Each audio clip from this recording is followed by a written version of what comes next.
ഹൃദയം ശുഭവചനത്താൽ കവിയുന്നു. എന്റെ ഹൃദയ രാജാവിന് വേണ്ടിയുള്ളതെന്ന് ഞാൻ പറയുന്നു.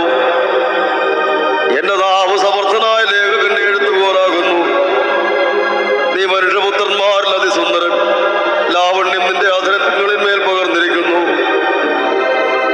അതുകൊണ്ട് ദൈവം നിന്നെ എന്നേക്കും അനുഗ്രഹിച്ചിരിക്കുന്നു. വീരനായുള്ളവേ, നിന്റെ വാളരയ്ക്ക് കിട്ടുക. നിന്റെ തേജസ്സും നിന്റെ മഹിമയും തന്നെ.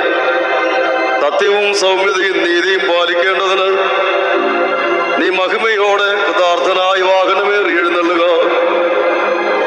നിന്റെ വലങ്കൈ ഭയങ്കര കാര്യങ്ങളെ നിനക്ക് ഉപദേശിച്ചു തരുമാറാകട്ടെ. നിന്റെ അസ്ത്രങ്ങൾ മൂർച്ചയുള്ളവയാകുന്നു. ജാതികൾ നിന്റെ കീഴിൽ വീഴുന്നു. രാജാവിന്റെ ശത്രുക്കളുടെ നെഞ്ചത്ത് പതറയ്ക്കുന്നു. ദൈവമേ, നിന്റെ സിംഹാസനം എന്നും എന്നേക്കുമുള്ളതാകുന്നു. നിന്റെ രാജ്യത്വത്തിന്റെ ചെങ്കോൽ നീതിയുടെ ചെങ്കോലാകുന്നു. നീ നീതിയെ ഇഷ്ടപ്പെട്ട ദുഷ്ടതയെ ദ്വേഷിക്കുന്നു. അതുകൊണ്ട് ദൈവം നിന്റെ ദൈവം തന്നെ. നിന്റെ കൂട്ടുകാരിൽ പരമായി നിന്നെ ആനന്ദ തൈലം കൊണ്ട് അഭിഷേകം ചെയ്തിരിക്കുന്നു. നിന്റെ വസ്ത്രമെല്ലാം മൂറും ചന്ദനവും ലവംഗവും കൊണ്ട് സുഗന്ധമായിരിക്കുന്നു.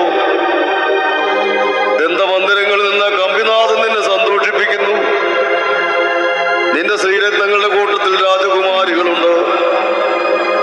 നിന്റെ വലതുഭാഗത്ത് രാജ്ഞി ഓഫീർ തങ്കമണിഞ്ഞു നിൽക്കുന്നു. അല്ലയോ കുമാരി, കേൾക്ക, നോക്കുക, ചെവിചായിക്ക.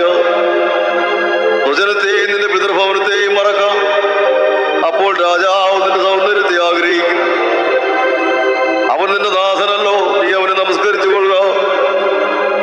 ദൂർനിവാസികൾ ജനത്തിലെ ധനവാന്മാർ തന്നെ കാഴ്ചവെച്ച് നിന്റെ മുഖപ്രസാദം തേടും. അന്തഃപുരത്തിലെ രാജകുമാരി ശോഭ പരിപൂർണയാകുന്നു. അവളുടെ വസ്ത്രം പൊൻകസവ് കൊണ്ടുള്ളത്. അവളെ ചിത്രതയ്യലുള്ള വസ്ത്രം ധരിപ്പിച്ച്